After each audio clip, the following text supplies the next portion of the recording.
Listen ফ্রেন্ডসদের আজকের নিবেদন আশাপূর্ণা দেবীর লেখা অভিনেত্রী। গল্প পাঠে ও অনুপমার চরিত্রে আমি তানিয়া, অনুপমার বাবার চরিত্রে জিতেন মজুমদার, অনুপমার শ্বশুরের চরিত্রে রবীন্দ্রনাথ সরকার এবং অনুপমার স্বামী ও ছেলের চরিত্রে সৌরভ। এই আসনটা নিয়ে আয় তাড়াতাড়ি। আরে কে কোথায় গেলি? তাড়াতাড়ি খাবার দাবারগুলো নিয়ে আয়। কোথায় রাখবো? দেরি করিস না, তাড়াতাড়ি কোথায় গেল সব? আসছি মাঠে করে আসছি। দালানের মাঝখানে গালচের আসন পেতে গোটা আষ্টেক 10 বাটি আর অভব্য রকমের বড় একখানা থালা সাজিয়ে আহারের আয়োজন করা হয়েছে। জামাইয়ের নয়, বেহাইয়ের। নতুন বৌমার বাপ এসেছেন বিদেশ থেকে। বাড়ির গৃহিণী নাকি নিতান্তই লজ্জাশীলা, তাই অতিথির অভ্যর্থনার ভার স্বয়ং বধূমাতারই। তা অযোগ্য অধিকারীর হাতে ভার ন্যস্ত হয়নি। নতুন বৌমা ছেলে মানুষ হলে কি হয়? 3 জনের আহার্য বস্তু একজনের জঠর গুহায় চালান করিয়ে দেবার চেষ্টার জন্যে যে অধ্যাবসায়ের প্রয়োজন সেটা তার আছে। শ্বশুর বাড়িতে বাপ ভাই কুটুম, কাজেই বাপকে অতিভোজনের জন্য পিড়াপিড়ি না করবে কেন অনুপমা? বাপ হেসে বলেন, খুব যে গিন্নি হয়ে উঠেছিস দেখছি। আমার সঙ্গে কুটুম্বিতা এত কখনো খাই আমি? খান না সে কি আর অনুপমাই জানে না? কিন্তু উপরোক্তটাই রীতি যে। তাছাড়া শাশুড়ি সামনাসামনি না এলেও আনাচে কানাচে আছেন কোথাও, পরে বউয়েরই ত্রুটি ধরবেন। তাই অনুপমা সউৎসাহে বলে, আচ্ছা মাছ টাছ না খেতে পারো থাক, পায়েস মিষ্টি এগুলো তো খাবে। এ সন্দেশ এদের দেশ থেকে আনানো, ফেললে চলবে না বাবা। না চলে তো তুই খা বসে বসে। বলে বাপ হেসে উঠে পড়েন। অপচয় সম্বন্ধে কোনো বক্তৃতা না দিয়েই ওঠেন। সাল তারিখের হিসেবে ঘটনাটা 2 যুগ আগে। অপচয়ের ভয়ে অপ্রচুর আয়োজনটা ছিল তখনকার দিনে বিশেষ নিন্দনীয়। একজনকে খেতে বসিয়ে কেবলমাত্র একজনের উপযুক্ত দেওয়া সে কেমন? ফেলা ছড়া না হলে আবার আদর জানানো কি? আহার্য বস্তুর ওপর মমত্ব বোধটা তো মানসিক দৈন্য। অতি বড় কল্পনা বিলাসীও তখন রেশনের বাজারের দুঃস্বপ্ন দেখেনি। অতএব কাক বা বেড়াল সম্বন্ধে কিছুমাত্র উদ্বিগ্ন না হয়ে অনুপমাও বাবার সঙ্গে সঙ্গে উঠে যায় এবং পাশাপাশি চলতে চলতে প্রায় অস্ফুট স্বরে বলে, আমাকে নিয়ে যাবার কথা বলবে তো বাবা? এতক্ষণ বলতে পারিনি। জানো তো খাবার সময়টা অনেকে দৃষ্টি নিবন্ধ আছে এদিকে। বাপ ও মেয়ের সঙ্গে স্বরের মিল রেখে বলেন, বলবো বলেই তো এসেছি। এবারে একলা ফিরে গেলে তোমাদের মা ঠাকুরটি কি আর আস্ত রাখবেন আমাকে? ভাবছি কাল সকালের গাড়িতেই নিয়ে যাব। আশায় আশঙ্কায় উদ্বেগে উৎকণ্ঠায় কণ্টকিত কিশোরী হৃদয় এক মুহূর্তও অপেক্ষা করতে রাজি হয় না। কাল সকাল সে যেন সুদূর ভবিষ্যৎ, কিন্তু বউ বলে কথা 2 যুগ আগের বউ। বাপের বাড়ি যাবার ইচ্ছা প্রকাশটাও অমার্জনীয় অপরাধ। তাই পাকা গিন্নির মতো ফিসফিস করে বাপকে উপদেশ দেয় অনুপমা, বেশ গুছিয়ে গাছিয়ে বলো বাবা, জানোই তো আমার শ্বশুর একটু রাগী মানুষ। একটু বল যে বিলক্ষণ। চ্যাটাং চ্যাটাং কথা শুনলে মেজাজ ঠিক রাখা যায় না। যাকগে, এবারে যেমন করেই হোক বলে কয়ে। কথঞ্চিত আশ্বস্ত অনুপমা বাপকে চোখ টিপে ইশারা করে চুপ করতে। কোথায় যেন পায়ের শব্দ হলো। বাপের কাছে নিয়ে যাবার আবেদন করছে। এই অপরাধ ধরা পড়লে রক্ষে আছে? শাশুড়ি লজ্জাশীলা হতে পারেন, তা বলে এতদূর সহ্যশীলা তো হতে পারেন না সত্যি। ঘণ্টাখানেক পরে সেই দালানেই শতরঞ্জের আসন বিছিয়ে আর গোটা 4-5 বাটি ঘিরে থালা সাজিয়ে আহারে বসেছেন বাড়ির কর্তা, সামনে পাখা হাতে অনুপমা। ইনি কুটুম না হলেও অনুরোধ উপরোধের মাত্রাটা ওঠে প্রায় কুটুমের পর্যায়ে। সেটাও রীতি। ছেলের বউ যত্ন আত্তি করবে, এই তো স্বাদ মানুষের। তা সে স্বাদ মেটাতে জানে অনুপমা। কর্তা বেশ খানিকক্ষণ খাওয়ার পর একসময় মুখ তুলে যেন হঠাৎ মনে পড়ার ভঙ্গিতে বলেন, হ্যাঁ, ভালো কথা। তোমার বাবা যে নিয়ে যেতে চাইছেন তোমাকে। বাবার কথা বাদ দিন বলে পাখাটা জোরে জোরে চালাতে থাকে অনুপমা। হৃদস্পন্দনের দ্রুত ছন্দটা পাছে ধরা পড়ে, তাই আরো ব্যস্ততা। বাদ দিলে চলছে কই গো? তিনি একেবারে নাচর বান্দা। মেয়ে না নিয়ে গেলে তোমার মা নাকি তাকে বাড়িতে ঢুকতেই দেবেন না শুনলাম। ওই তো হয়েছে জ্বালা। দইয়ের ওপর চিনি দিতে দিতে অনুপমা যেন অগ্রাহ্য ভরে বলে, মার যে কি বাতিক, মেয়েকে দেখতে ইচ্ছে হলেই কান্না জুড়ে দেবেন। আচ্ছা, এ কি বাবার কি কম মুশকিল?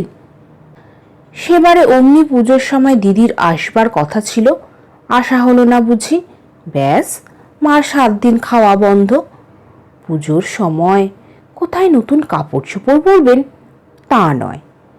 আচ্ছা, সব সময় কি আশা বললেই আশা হয়? সংসারের অসুবিধা দেখতে হবে না? শ্বশুরের মুখের মেঘ কেটে ঈষৎ কৌতুকের বিদ্যুৎ ছটা দেখা দেয়। আমি তো তোমার বাবাকে কথা দিলাম বলে পায়েসের বাটিটি কাছের গোড়ায় টেনে নেন। অনুপমার মুখেও বিদ্যুৎ রেখা, কিন্তু সুকৌশলে তার উপর একখানি নকল মেঘ ঢাকা দিয়ে হাতের পাখা নামিয়ে গালে হাত রেখে বলে, সে কি বাবা, কথা দিলে কি? মার এই শরীর খারাপ, 2 দিন বাদে ঠাকুরঝি আসবেন, বামুন ঠাকুর দেশে যাব বলছে। দুশ্চিন্তায় যেন মুষড়ে পড়ে অনুপমা। তা বললে কি হবে?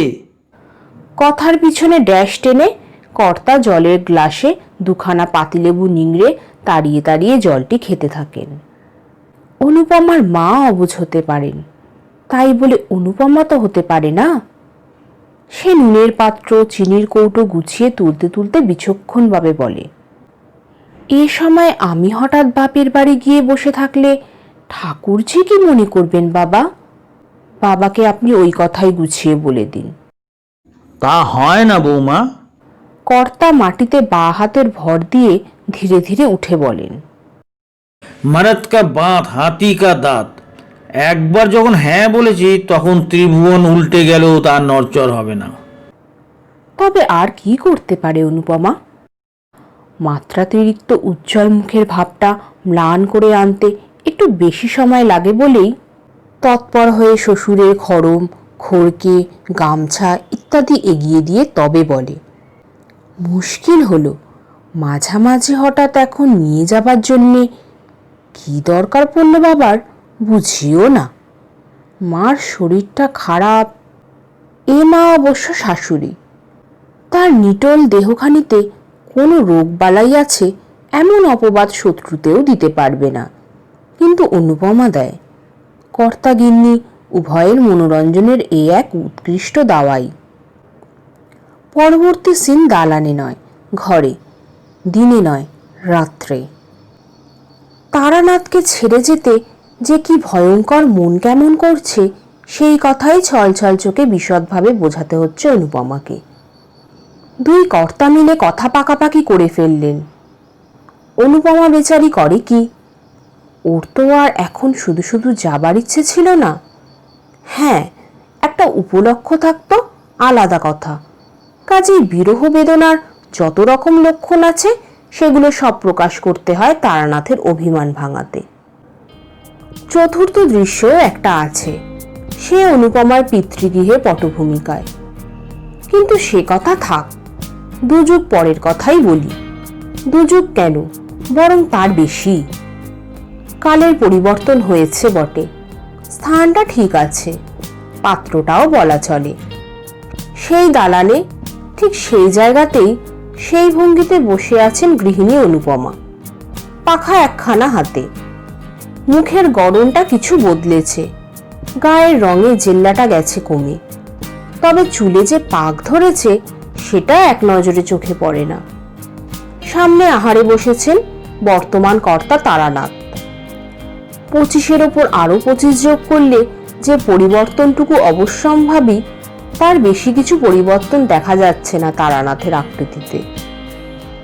আসনটা আর বাসনগুলো বাপের আমলের, তবে আহার আয়োজনটা নয়, তাতে এ যুগের শীর্ণ ছাপ। অনুরোধ উপরোধের কাজটা ফুরিয়েছে গিন্নিদের। সচরাচর এ সময় ওই প্রসঙ্গেরই অবতারণা হয়। সে যুগে জলের দরের সঙ্গে এ যুগের অগ্নিমূল্যের তুলনা করে প্রতিদিনই নতুন করে বিস্ময় প্রকাশ করে অনুপমা। আবার এই উৎকণ্ঠাও প্রকাশ করতে ছাড়েন না। সংসারে এই নবাবী চাল চেলে আর কত দিন চালাতে পারবেন তারানাথ? ছেলেটি তো একেবারে লাট সাহেবের পুষ্যি পুত্তুর, মেয়েটি বাদশার বেগম। এতটুকু ত্রুটি হলেই রসাতল। ছেলে মেয়েদের কান বাঁচিয়েই অবশ্য বলেন অনুপমা। এখনকার ছেলে মেয়েদের তো বিশ্বাস নেই। আজ আর বাজার দরের আলোচনা নয়, কর্তা রেগে আছেন। অনুপমা নীরব। খানিকক্ষণ খাওয়ার পর হঠাৎ মুখ তুলে তারানাথ বলেন, কি নিয়ে এতক্ষণ বচসা হচ্ছিল বাবুর? বলা বাহুল্য উদ্দিষ্ট বাবুটি তারানাথের বয়স্ক বেকার পুত্র। এহেন অম্ল রসাত্মক উষ্ম ভাষা আর কার সম্বন্ধে প্রয়োগ করা যেতে পারে উপযুক্ত বয়সের পুত্র ছাড়া? একটি বিক্ষোভসূচক শব্দের সঙ্গে অনুপমা উত্তর দেন, আর বলো কেন, সেই দিল্লি যাওয়া, বন্ধুরা যাচ্ছে, অতএব ওরও যাওয়াই চাই। দিল্লি দিল্লি করে খেপে উঠেছে একেবারে। তারানাথ বিরক্তভাবে বলেন, এখনো সেই খোট ধরে বসে আছে? এক কথায় বলে দিচ্ছি যাওয়া হবে না, ব্যাস। বলে তো আমিও দিয়েছিলাম গো। অনুপমা পাখা নামিয়ে হাত উল্টে বলেন, শুনলে তো, সেই তক্কই তো হচ্ছিল, কেন যাব না, গেলে দোষ কি? লোকে কি যায় না? যারা যাবে তারা সব মরে যাবে নাকি? নিষেধের একটা কারণ থাকা দরকার। এসব পাকা পাকা কথা। নিষেধের কারণ থাকা দরকার?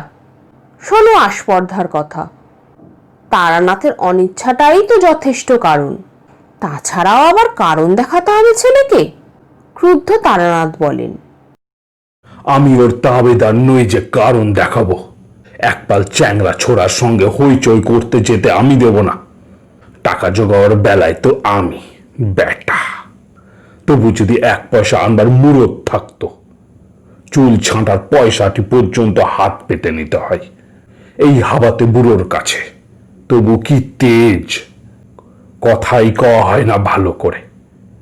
আমি যেন একটা কীটস্য কীট। অনুপমার কণ্ঠেও অনুরূপ সুর। শুধু তুমি কেন, কাকে নয়, জগৎকেই যেন থোড়াই কেয়ার করে ওরা। দরকারের হাত পাতার কথা বলছো, তাহলেও তো বাঁচতাম। মুখ ফুটে চাইলে মনের কানা খসে যাবে না?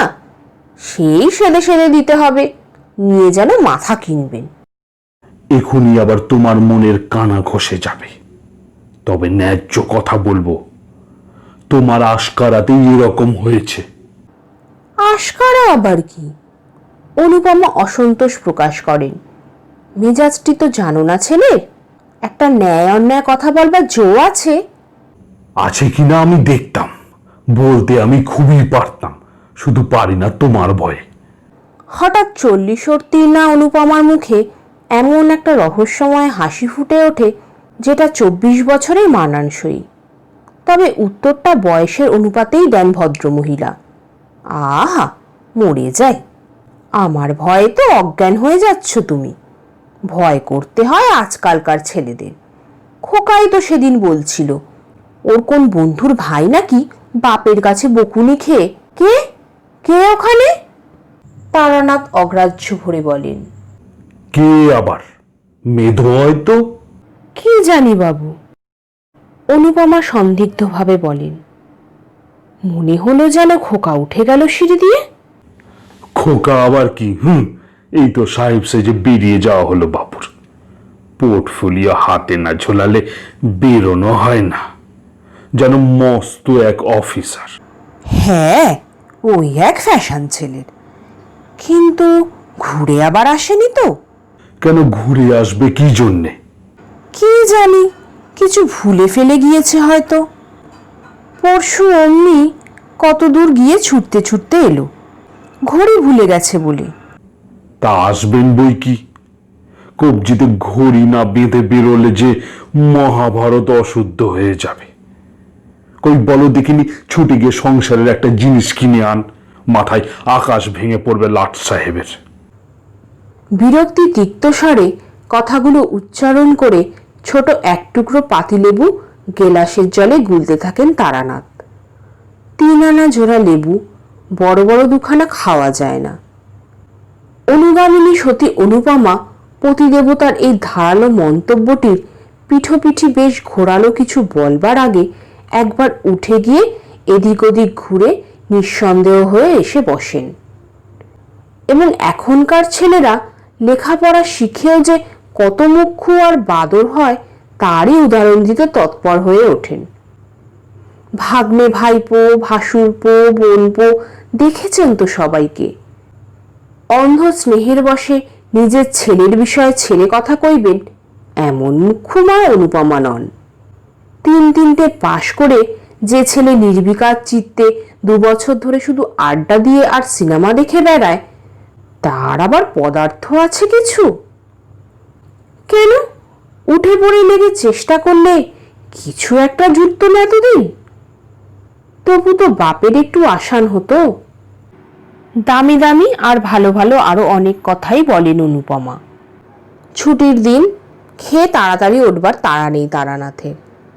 ধীরে সুস্থে খেয়ে উঠে পানির ডিব্বে হাতে বাইরের ঘরে চলে যান। ছুটির দুপুরে দাবার আড্ডা বসে পাড়ার হিমাংশুবাবুর সঙ্গে। আসার সময় হয়ে এলো তার। অনুপমা ঠাকুর চাকর সকলের খাওয়ার দেখাশোনা করে সবে খেতে বসেছেন। মেয়ে শিলা নেমে এসে ব্যস্তভাবে বলে, ঠাকুর, উনুনে আগুন আছে তো? থাকে তো একটু চায়ের জল চড়িয়ে দাও চট করে। চায়ের জল? বেলা 1:30টার সময়? অনুপমা অবাক হয়ে বলেন, এখন চা খাবি? শিলা বিরক্ত স্বরে বলে, আমি কেন, দাদার ভীষণ মাথা ধরেছে তাই। দাদা? খোকা বাড়ি আছে নাকি? বুকের রক্ত হিম হয়ে আসে অনুপমার। আছেই তো, বেরিয়ে গিয়ে ঘুরে এসে শুয়ে পড়েছে মাথা ধরেছে বলে। কই ঠাকুর দিয়েছ? শিলার চিত্ত জগতে একমাত্র সম্মানিত ব্যক্তি দাদা। গোগ্রাসে ভাত কটা গিলে নিয়ে ছুটে ওপরে গিয়ে ছেলের ঘরে ঢুকে একেবারে বিছানায় বসে পড়ে অনুপমা। শঙ্কিত স্বরে বলেন, কি হয়েছে রে খোকা? বেরিয়ে আবার ফিরে এসে শুয়েছিস? শরীর খারাপ হয়েছে? বলা বাহুল্য, স্নেহাতুর মাতৃকণ্ঠের এই শঙ্কিত প্রশ্নের উত্তর তিনি পান না। অবস্থা নির্ণয়ের প্রথম পর্যায় হিসেবে গায়ের উত্তাপ পরীক্ষা করতে যেতেই তৎক্ষণাৎ হাতখানা সরিয়ে দিয়ে পাশ ফিরে শোয় খোকা। অনুপমা এই অপমান গায়ে না মেখে পুনঃ প্রশ্ন করেন, কখন এলি তুই? খোকা নিরুত্তর। অতএব নিঃসন্দেহ তার সম্বন্ধে বাপ মায়ের মধ্যে যে উচ্চাঙ্গের আলোচনা চলছিল সে তার কর্ণগোচর হয়েছে। তা হোক, অনুপমা তো হেরে ফিরে যাবেন না, তাই সক্ষোভ বেদনায় বলেন, আজই হঠাৎ শরীর খারাপ করলি? পরশু তোদের বেরোবার কথা না? বেরোনো? খোকা যেভাবে ভুরু কুচকে তাকায় তাতে আর যাই হোক খোকার তো প্রকাশ পায় না। বেরোনো মানে? যাচ্ছি কোথায়? অনুপমা যেন অবোধ, অনুপমা যেন আত্মবিস্মিত, অনুপমার যেন এখনো শৈশবকাল কাটেনি। তাই প্রায় শিশুসুলভ সরলতাতেই বলে, কেন? তুই যে বলেছিলি মঙ্গলবারে স্টার্ট করবে ওরা। ওরা করবে তার আমার কি? ওদের নিজের পয়সা আছে, ওরা যা খুশি করতে পারে। হঠাৎ আচমকা প্রায় শিলার মতো ভঙ্গিতেই খিলখিল করে হেসে ওঠেন অনুপমা। 20 বছর আগে দুধ খেতে নারাজ ছেলেকে যে সুরে কথা বলে কায়দায় আনতেন, প্রায় তেমনি ছেলে ভোলানো সুরে বলেন, ও তাই বলো, বাবুর রাগ হয়েছে? কে বকেছে, কে মেরেছে, কে দিয়েছে গাল, তখন বুঝি ওর বাক্যবানগুলি কানে গেছে? ওর কথাই শুধু উল্লেখ করেন অনুপমা, স্বচ্ছন্দেই করেন।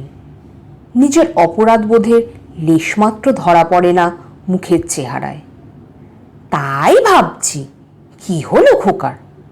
নে নে, মন খারাপ করিসনি, টাকা তো আমি দেব বলেছি। তুমি আর কোন আকাশ থেকে টাকা পেরে আনবে শুনি? তারানাথ রায়ের টাকাই তো। শখ করে বেড়াতে যাওয়ার রুচি আমার আর নেই মা, একটু ঘুমোতে দাও। বেকারের আবার শখ স্বাদ। অনুপমা যেন তুড়ি দিয়ে ওড়ান ছেলের কথা। হ্যাঁ, বড্ড বড্ড তুই বড় হয়েছিস, রোজগারের বয়স পার হয়ে গেছে একেবারে, তাই বেকার বলে একেবারে দেগে দে নিজেকে। ওর কথায় আবার মানুষ রাগ করে? কথার কোনো মাথা আছে? ওর কথা ধর্তব্য করতে হলে তো ভালো খেতে নেই, ভালো পড়তে নেই, আত্মীয় বন্ধুর বাড়ি যেতে নেই, স্বাদ আহ্লাদ সব শিকে তুলে রেখে খালি টাকা আনা পাইয়ের হিসেব কষতে হয়। উচিত তাই, অন্তত যতদিন ওর অন্ন ধ্বংসাচ্ছি। তাই বই কি, আমি তো আজীবন ওর অন্ন ধ্বংসাচ্ছি, করছি যে তাই। ওই সামনাসামনি দুটো মন রাখা কথা কয়ে যা তা বুঝি একটু ঠান্ডা রাখা, বুঝলি? গোয়ার তুমি করে কাজ পণ্ড করে লাভ। তোর ঠাকুরদা ছিলেন কি দুর্দান্ত রাগী, কিছুতে যদি একবার না বলেছেন তো হ্যাঁ করায় কার সাধ্যি? আমি শুধু ভুলিয়ে ভালিয়ে খোসামত করে। খোকা এইবারে উঠে বসে, উদ্ধতভাবে বলে, কেন করেছো? অন্যায় করেছো। খোসামত করবে কিসের জন্যে? বাবাকেও চিরকাল ভয় করে করে আর খোসামত করে করে এই অবস্থা। কিন্তু কেন? তোমার নিজের একটা সত্তা নেই? ভালো মন্দ বিচার বিবেচনা নেই? যুক্তিতর্ক নেই? সূক্ষ্ম একটি হাস্যরেখা ফুটে ওঠে অনুপমার বাঁকা ঠোঁটের কোণে। যুক্তিতর্ক? অনুপমার ভিতরে যুক্তিতর্ক নেই? এত অজস্র আছে যে তার প্রবল স্রোত সমুদ্র স্রোতের মতো ভাসিয়ে দিতে পারে বাপ ছেলের দুজনকে। কিন্তু ভাসিয়ে দিলে চলে কই অনুপমার? বিচার বিবেচনা সেটা যে আছে তার প্রমাণ দিতে গেলেই তো সংসার করা কবে ঘুচে যেত অনুপমার। আর সত্তা, সে বস্তুটাও তো আমসত্ত্বের মতো জলে গুলে রোদে শুকিয়ে ভাড়াজাত করা হয়েছে। খোসামদের বিরুদ্ধে তো এত তরপারি ছেলে, তাকেই বা এতক্ষণ কি করলেন তিনি মা হয়ে? কিন্তু এসবের কিছুতেই উচ্চারণ করেন না অনুপমা। সূক্ষ্ম হাসির রেখাটা সূক্ষ্মতর হয়ে মিলিয়ে যায়। শুধু ম্লান কণ্ঠে বলেন, কেন নেই সে আর তুই কি বুঝবি খোকা? লেখাপড়া শিখে পণ্ডিত হলেই কি সব বোঝা যায়? আমার মনে আর দুঃখ দিস নে বাবা, তোর সব বন্ধুরা দিব্যি বেড়াতে যাবে আর তুই পড়ে থাকবি, এ আমি সইতে পারবো না। উনি না হয় একটু রাগই করবেন, নিজে কখনো কোথাও যেতে পাইনি, জগতের কিছু কখনো দেখিনি, চিরদিন বন্দি হয়ে থেকেছি, তোরা মন খুলে সব করলেও শান্তি আমার। খোকা অপ্রতিভ দৃষ্টিতে তাকিয়ে দেখে, মনে হয় যেন মায়ের দুই চোখের তারায় পুঞ্জীভূত হয়ে আছে সেই চিরদিনের ক্ষোভ, বঞ্চিত জীবনের, বন্দি জীবনের, নিরুপায় জীবনের। অতঃপর কথার মোড় ঘোরে, চা হাতে করে এসে শিলাও যোগ দেয়। খোকার টাকা হলে মাকে কোন কোন দেশ বেড়াতে নিয়ে যাবে তারই আলোচনা চলে। খোকার যেটা পছন্দ অনুপমার হয়তো নয়, তার মতে কত দুঃখে বেরোনো, তা মুসৌরি কেন, বরং পুরী ভুবনেশ্বর। শিলার আদর্শ দাদা, অতএব সে মার পছন্দকে উপহাস করে। খোকা আবার তক্ষুনি মত পাল্টায়, কেন পুরী ভুবনেশ্বরে কি যাতা জায়গা? ভারতের স্থাপত্য শিল্পের পৌরাণিক নমুনা।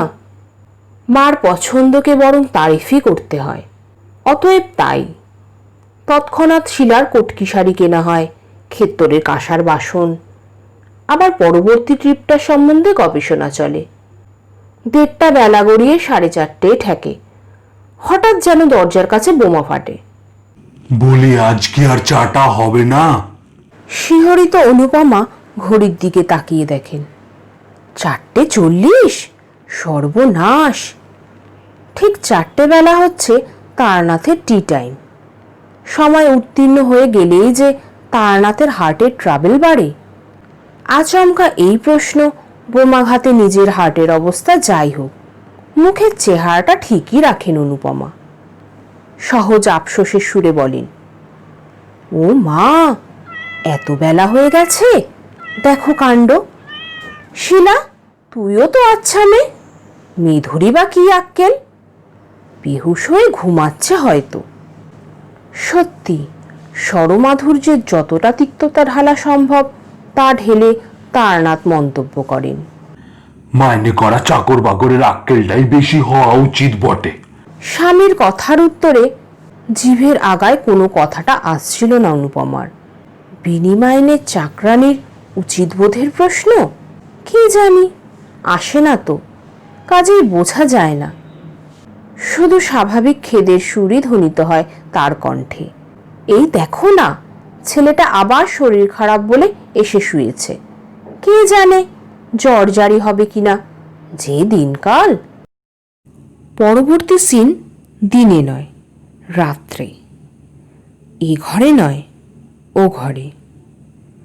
ঘরের দরজায় খিল লাগানোর পর টাইকোসোডার ট্যাবলেট দুটো আর জলের গ্লাসটা কর্তার হাতে তুলে দিয়ে পানির ডিবেটি নিয়ে বিছানার ওপর গুছিয়ে বসেন অনুপমা। পান মজাবার বহুবিধ উপকরণপূর্ণ কৌটোটি খুলে এক টিপ মুখে ফেলে বলেন, বুকের কষ্টটা বেশি হচ্ছে না তো? তোমার তো আবার সময়ের একটু এদিক ওদিক হলেই। কি তাকানো নেই কেন? রাগ হয়েছে বুঝি? না, তোমাকে নিয়ে আর পারা গেল না। ছেলে মানুষের মতো রাগ অভিমানটা ঠিক আছে এখনো। ছেলেটাও হয়েছে তেমনি, বাপের আর কোনো গুণ না পান, রাগ গুণটা পেয়েছেন 16 আনা। তখন তোমায় বললাম খোকার শরীর খারাপ হয়েছে। শরীর নয় মোটেই, মেজাজ। ওই যে বন্ধুদের সব গোছগাছ হয়ে যাচ্ছে, তাই মেজাজ খাপ্পা। রেগে টেগে হুকুম দিয়ে দিয়েছি আমি যেতে। শেষটায় মন গুজরে থেকে সত্যি রোগ করবে। সুধীর, শ্যামল সবাই যাচ্ছে যখন, যাকে একবার। দিল্লি গিয়ে কি 4খানা হাত বেরোয় দেখি। হ্যাঁ, একটা চাকরি জোগাড় করে আসতে পারে তবে বলি বুদ্ধি। শ্যামলের মামা না যেন খুব বড় চাকরে ওখানকার। আচ্ছা হ্যাঁ গো, তোমাদের সুবোধ বাবুও না দিল্লিতে বদলি হয়েছেন আজকাল? হয়েছে তার কি, তোমার ছেলে গিয়ে দাঁড়ালেই একটা চেয়ারে গিয়ে দেবে। যাও। হাসিটা 10-20 বছর আগের টাইপের। হেসে বালিশের ওপর এলিয়ে পড়ে বলেন, তোমার সবটাতেই ঠাট্টা। সরদিকিনি, একটু শুই ভালো করে। ওই যা, মশারিটা টাঙাবো ভাবলাম যে, রসো টাঙিয়ে দি।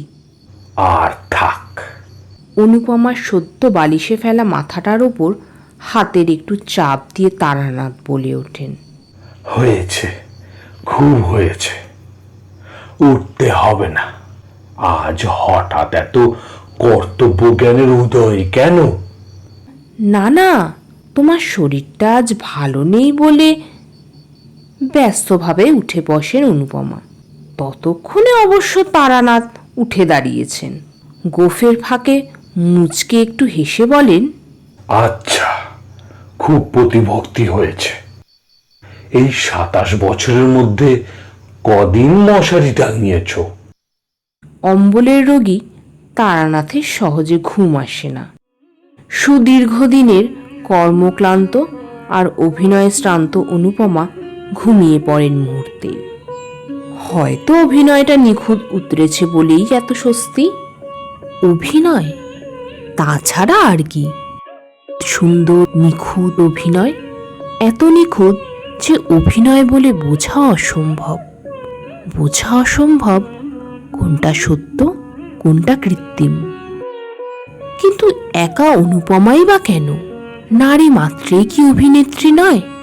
অভিনয় ক্ষমতাই তো তার জীবনের মূলধন। জন্মগত সেই মূলধনটুকু সম্বল করেই তো তার যত কিছু কাজ কারবার। সে মূলধন যার যত বেশি, তারই তো সংসারে তত বেশি প্রতিষ্ঠা, প্রতিপত্তি, সুনাম, সুখ্যাতি। নদীর মতো আপন বেগে প্রবাহিত হতে চাইলে চলবে কেন তার? একদিক ভরাট করে তুলতে অপরদিকে ভাঙন ধরাবার মতো বোকামি তার নেই। দুই কুল সযত্নে রক্ষা করে চলতে হয় তাকে। রক্ষা করতে হয় সংসার, রক্ষা করতে হয় দাঁড়াবার ঠাঁই।